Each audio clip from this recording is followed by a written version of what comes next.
tackling insecurity as cadets pass out from Nigerian Defense Academy, Kaduna.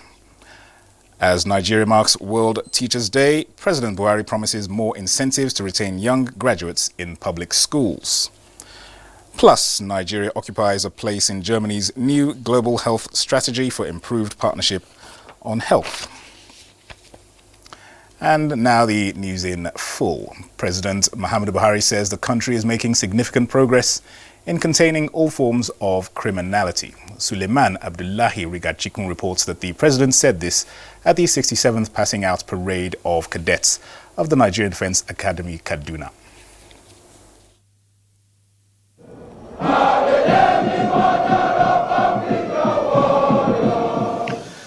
Battalion Senior Officer Owarwe Tunde, the overall winner, and 172 cadets of the 66 Regular Coast Army, 90 Nigerian Navy cadets and 88 Nigerian Air Force cadets for the 67 Regular Coast, as well as 272 cadets of 45 Short Service Coast in a practical display of proficiency, dexterity and resolve to key into the presidential drive for a secured and prosperous country. I'm highly impressed. Very well rehearsed parade, very competent and lively cadets, whom I'm sure will be useful to us in the battlefield in Northeast and other operational areas. While acknowledging Nigerian Defense Academy's transformation both in military and academic excellence, President Muhammadu Buhari in his message expressed confidence in the ability of the commissioned cadets to add value to national security. Commander-in-Chief has directed them to really wake up and meet the challenges of the service. Second Lieutenant Owarwe Tunde and colleagues will be deployed to various formations for national service and as future leaders in the Nigerian military. In Kaduna, I am Suleiman Abdullahi Rigachikun, NTA News. In the meantime, the Nigerian Air Force sustained onslaught against remnants of Islamic State of West Africa province ISWAP terrorists in the northeast of the country has yielded significant results with the destruction of another ISWAP hideout and neutralization of several of their fighters at Kirta Wugo on the fringes of Lake Chad in Borno State. A statement released by the Director of Public Relations and Information, Nigerian Air Force Air Commodore Ibikunle Daramala says the airstrike was conducted by the Air Task Force of Operation Lafia Dole on Friday, 4th of October 2019. After persistent intelligence, surveillance and reconnaissance missions revealed that the settlement was being used as a staging area from where the terrorists launched attacks against own troops' positions. Overhead the target area, scores of ISWAP fighters were observed attempting to flee upon sighting the attack platforms. The aircraft took turns in engaging the location, scoring accurate hits which led to the destruction of some structures, as well as the killing of several terrorists. The NAF, operating in concert with service forces, will sustain its efforts to completely destroy all remnants of the terrorists in the northeast. In other news, the extraordinary Federal Executive Council meeting originally scheduled to hold on Saturday has been shifted to Monday, October 7th, 2019 by 12 noon. Special Advisor to the President, Femi Adesina, says the meeting is to put finishing touches to the year 2020 budget, which would still be presented to the National Assembly by 2 p.m. on Tuesday. Now, World Teachers' Day, also known as International Teachers' Day, is held annually on October 5th to address the status and situations of teachers around the world. Established in 1994, it commemorates the signing of the 1966 UNESCO ILO recommendation concerning the status of teachers. This recommendation outlines standards relating to education, personnel policy, recruitment, and initial training, as well as the continuing education of teachers, their employment and working conditions. World Teachers' Day aims to focus on appreciating, assessing, and improving the educators of the world and to provide an opportunity to consider issues related to teachers and teaching. This year has as its theme, Young Teachers, the Future of the Profession. The federal government will collaborate with state governments with a view to encouraging young talents to embrace teaching as a profession so that rural areas do not suffer neglect in that regard. This is the message of President Muhammadu Buhari at this year's World Teachers' Day. Nigeria occupies. All right, joining us now live to discuss more on World Teachers Day, I have with me Dr. Mike Ike-Ene, who is the Secretary General of the Nigerian Union of Teachers. Dr. Mike, you're very welcome to the studio. Thank you. All right, this year's theme for World Teachers Day is Young Teachers, Future of the Profession. Could you just tell us what does this theme explain? Yeah. Of course, everybody knows that there is this dearth of teachers. Mm-hmm. Of course, no wonder today the NUT is pressing for 65 years of age so that we can retain our teachers. And where we cannot retain them, if the bill cannot be signed into law, we expect it should be signed into law because it has passed the two chambers. It's just only awaiting assent from Mr. President. But where we cannot get it now, I think the beauty of this theme is that we should endeavor to bring in the young ones. Right. Okay. And, yeah, go on. Yep.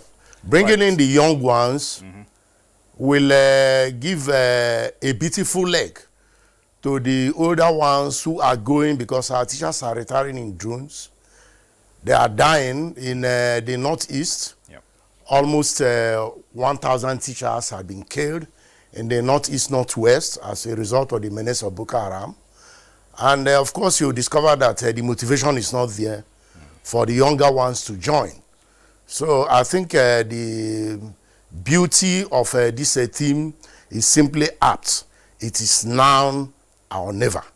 Right. You mentioned about the user. They are very important to the future of the teaching profession. Where did we get it wrong in terms of their interest in entering into this profession? Come again. Where did we get it wrong? Where did Nigeria get it wrong with regards to the interest of youths in the teaching profession? Yeah. Of course, where we got it wrong is not far-fetched. Yeah. You can recall that in those days, if I don't know when you were born, but I know that shortly after independence, the teacher was the all-knowing person in the community. He was the teacher, he was the counselor, he was the only educator, he was the reader of all readers, he was the catechist. Everybody rallied around him. His profession was noble, and the respect was there. Every parent wanted the child to pass through a teacher. Of course, somebody like me passed through a teacher for so many years because my parents wanted me to be like that teacher who was a role model in the community. And as a result, that was how the teacher kept growing. That was how the teacher kept getting it right until the willingness was no longer there. You now discover that today, teachers are old for so many months. The promotion doesn't come. Salaries, when it comes at the beck and call of politicians, and they have bastardized the profession by bringing in all manner of people, quacks, those who sell banana, who sell granules at the roadside. A politician, because he feels that his constituency allowance, picks up an appointment paper and gives it to one quackery, and he goes into his school and begins to mess up the education industry. And as a result, when you discover that you know more than the person who is going to teach you, the respect will no longer be there. But that doesn't mean that the real teachers are no longer there. The real teachers are there. But there have been a lot of other factors, like the willingness is no longer there. The initiative, the commitment, the motivation are not there. Right. But then let us thank Mr. President Muhammad Buhari for coming all the way long now to say, yes, let us look at this thing for a second time, where he thinks that the teachers could be motivated, because everything is not money. You'll find out that where we sit and teach, we sit under looking roofs, we sit on the floor. There are virtually no table or chairs for the teacher. Even the homes where the teacher come to, from the place where they come is better than the place where they sit. Of course, anywhere you walk should be environmental friendly. All these things are where we got it wrong. Okay, what should be done to encourage the youth to develop interest in this profession? Yes, the opposite of what I have said. First and foremost, I want to thank the body that is now regulating the teachers, called Teachers Registration Council, TRCN, who is now preparing what you call a teacher's progression career. That career is talking of, if you say that teaching is a profession, we should be entering like other professionals, where a nurse enters on a particular grade level, the doctor, the lawyer, and other professions, the engineers. So be it. If a teacher now graduates in any educational institution and he gets a job, the teacher should go one grade level ahead of the others. And of course, this idea of reducing the JAMB score to the limited level for people to go and read education is not a way out. We keep criticizing it. NUT is against it. If you go to Finland, you go to Malaysia, you go to France, in fact, the teacher is the only person allowed to sit down in the court. When a teacher comes in the courtroom, he sits down, others stand up. When you get to these places in Japan, you find out that those are the top echelon. Those who have 5 alphas and above are those who are taken to read education. Absolutely. These are the things we can be looking at so that we can bring up this standard for the younger ones to keep emulating. And of course, this idea of after, the Bible says a worker is worthy of his hire. When you hire a worker, please pay that worker. For the mere fact that governors or education stakeholders feel that when they pay salary, people should clap for them. Of course, let them understand that there is what we call give and take. When you offer something, there is an acceptance, and it goes with much responsibility. Absolutely. One of the responsibilities is to pay salaries. When the salaries don't come, of course, it dampens the spirit of productivity. So when some of these things are done, you will find out that people will now get back to the olden days when the profession becomes noble, when people can now want to come into the profession. All right, Dr. Mike, just finally, what role should stakeholders play? Not just Mr. President, this is not something that should just be on his shoulders, but all stakeholders, the parents, the teachers, to galvanize interest in this profession, to take it forward in the country. Thank you. What did he say? Can you step up your voice, please? Your final thoughts on what stakeholders should do to promote interest in this profession. You said that Mr. President has done laudable initiatives to galvanize interest in this profession, but obviously it is not just for Mr. President alone. So what should all other stakeholders, parents and teachers do to promote interest in this teaching profession? Yes. Now, let me use this opportunity to thank some of the governments, because education remains on the concurrent list. When you come to the federal, some of them are doing well. You go to states, some are doing very well. Like today, we honor the 3 governors who are education friendly. And if you get to local governments, there are people who are equally doing well. In the same vein, there are multinational companies, like let me single out the Nigerian breweries, of course, who every year for over 5 years now spend hundreds of millions on teachers at various levels. Of course, they are now the area they are stuck now is at the secondary school level. They have not gone down to primary school level, where a teacher is motivated with 5 million naira, with all sorts of award. The other person goes with millions of naira, the other person goes. And of course, you find out that about 12, 13, 15 states, a teacher will go away with about 750,000 with a lot of other gadgets to motivate you for a better teaching. Now you find out that talking about parents, yes, parents have a role. A situation where a parent goes out in the morning, comes back. If I have a story where a child called the father uncle when the father came back on a particular weekend. The father lives in Lagos, goes out 4 a.m., comes back about between 11 and 12. And of course, this child has no opportunity of knowing the father other than through a picture. So on a particular day, the father came in and knocked for the door to be opened. The child ran in and told the mother, please open the door, there's an uncle who has visited. And of course, you know what it means. Okay. So parents have a big role to play as far as education is concerned. Absolutely. First and foremost, they need to encourage their pupils. All right. Dr. Mike Ike-Ene, Secretary General, Nigerian Union of Teachers, thank you very much for taking the time to be with us. Thank you. Thank you. All right. This is NTA International News. We'll take a... News continues in a moment. Stay with us. Hey, you! And are you how they talk to? I sabi you now. It's in your mind, Abi. The person with them go help us.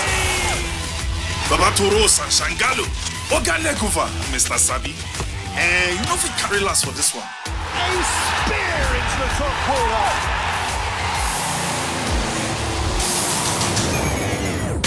We Sabi say Peking go crawl before in waka. So don't look, no help anybody. No dolly, no. So go for it. Go for football. Go for all Serie A and La Liga matches live. Go for GoTV Max. Welcome back. Now to health matters. Nigeria occupies a place in Germany's new global health strategy scheduled to be adopted by the end of 2019. Health Minister of Germany, Jens Spahn, on a visit to Nigeria, met with his counterpart, Dr. Osagie Ehanire, where he outlined polio eradication and strengthening of health security as part of its intervention in the Nigerian health sector. Health correspondent Rabi Abdallah has the report. Bilateral relations between Nigeria and Germany regained momentum in 1999 with the advent of democracy in Nigeria. Economic relations between the two countries is said to have improved tremendously, with Nigeria being Germany's largest trading partner in the ECOWAS sub-region. During the past decade, Germany is said to have taken on a leadership role in global health, and Nigeria is a beneficiary of what Germany has to offer in the current space. Rising from the meeting held behind closed doors, the German health minister, Jens Spahn, and his host speak. There are already 5 hospitals in the country here that are supported by our Ministry for Economic Development, so that you can have a train-the-trainer concept, that you can have a cooperation between the hospitals, and that is something we want to deepen and to promote in fighting diseases, especially infectious diseases. Our Centers for Disease Control, our German Robert Koch Institute, already many areas where we have a strong and good cooperation, and we will go on and deepen it. I just mentioned to them the area of patient transportation, e-health, mobile health, in enhancing the health system of Nigeria and patient and service delivery.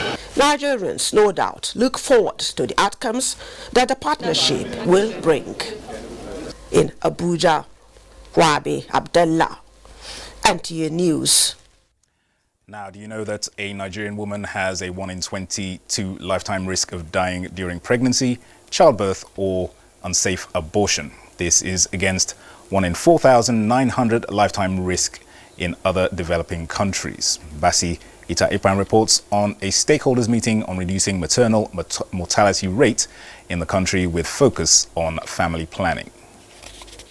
Nigeria is said to be the most populous country in Africa, and it is at the verge of becoming the 3rd in the world. The report further shows that Nigeria has not improved on its family planning program in the last 10 years, leading to significant high maternal and infant mortality rates. To fill this gap, stakeholders at this forum are deliberating on the current situation of universal health coverage, implication of poor family planning policies to health and development, as well as family planning funding commitments for the attainment of 2020 targets in Nigeria.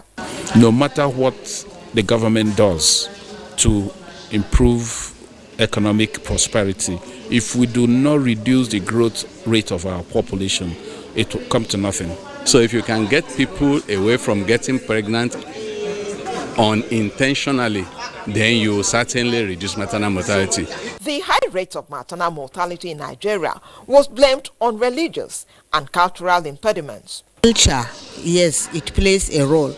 That's, I can say, it is even blending into the religion. That is the root cause of some of the religious misconceptions. Categorically, Islam is not against the child spacing of a woman. And you know that if women even go behind their families to go and have family planning, because if they tell at home that I want to go and have family planning, they might have problem from home. A woman can only be pregnant for 9 months, and a man can have multiple pregnancies from different women. So a lot of the advocacy should also be targeted towards the male population. While acknowledging the fact that there could be no meaningful developments when the population of the country is not controlled, participants advocated political commitments to ensure that no woman dies in the course of childbirth. Basi Taipang, NTA News.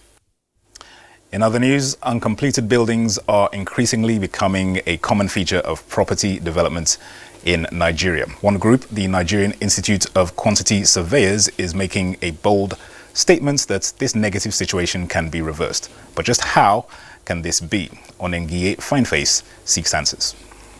A major feature of Nigeria's development is in the real estate sector.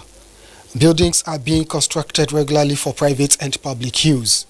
At the same time, several buildings are left uncompleted owing to reasons like shortfalls in finances.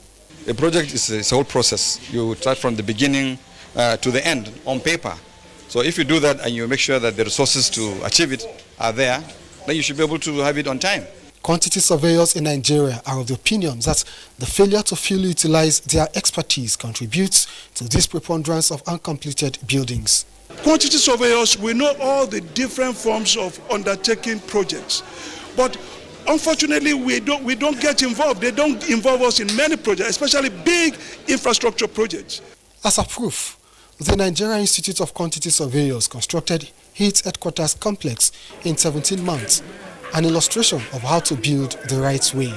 Because this is a perfect example of what project management is, to deliver a project within time, with this specification, with the right specification, and within the budget. Our members will have access to information here. Our members will have opportunity to interface directly with the headquarters of the Nigerian Institute of Quantity Surveyors. The project stands on a 1,780 square meters space and commenced in November 2017.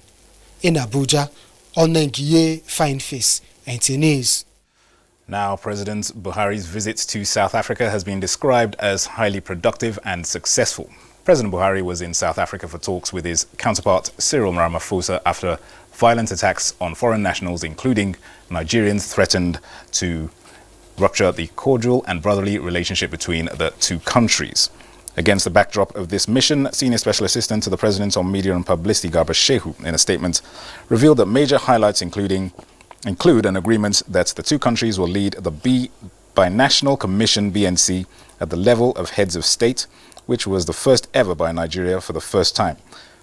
In the very historic relations that bind the two countries, this visit sought to and successfully establish an equation between the leaders, and the statement adds that the meeting took place when some countries in the sub-region recalled their ambassadors and threatened to cut ties with South Africa following the xenophobic attacks. Nigeria under President Buhari chose to act wisely by not taking rash action. There were many doubts in quarters of the continent if the South African state understood early enough the magnitude of the consequences of attacks on their own nation and Africa as a whole. So for President Buhari, the approach was one of engagement to assist the governments and people of that country to overcome their problem, which by now had become our own and Africa's challenge. President Buhari set the right tone by sending a special envoy to sensitize the South African leadership on the concerns of Nigeria and of the continent, as well as the implication of the attacks. And that concludes NTA International News at this time. Many thanks for watching. I am Dennis Adigunloye.